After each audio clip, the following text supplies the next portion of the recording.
So now that I've added some color to the background, it's still wet, which means anything I add to it has the potential to kind of bleed in that area. But I wanted to show you guys how to create what's called a spatter. There's a couple different things you can do.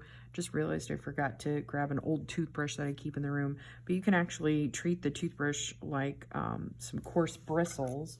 I actually even have a coarse brush right here, which is kind of similar to using a toothbrush, but you keep it dry and you can dip into the color pigment and then take your thumb and just kind of run it over across the bristles, and that sends kind of like a cast. Let's see if this will do it. Yeah, this one's still kind of wet because I used it not too long ago. But as long as it's dry and you kind of run your thumb or your finger over it, it will kind of cast off like a mist of color. But it is kind of messy, so be aware of that, that you will get paint on your fingers. A paint spatter, if you plan to do this in my classroom at all, obviously you gotta let me know, because I have found students just going to town and then they think they're being careful and then there's paint all over somebody else's work area, because it has a risk of just spreading everywhere. But if you get the okay, you want to cover your desk. If you're working at your desk, a lot of times instead of just your desk, I'll have you go to the back of the room and set up maybe something on the floor or over top of the desk if it's something small. But anyway, cover your area. So I'm already not following my own advice. I just put a little paper towel. Yeah, that's not enough. Cover it. You're going to need some water and then your color pigment. And what I've already started doing is adding, kind of diluting my lime green here. So it's pretty runny, you know, not so thick that it won't drip from the paintbrush, but I'm kind of mixing it up.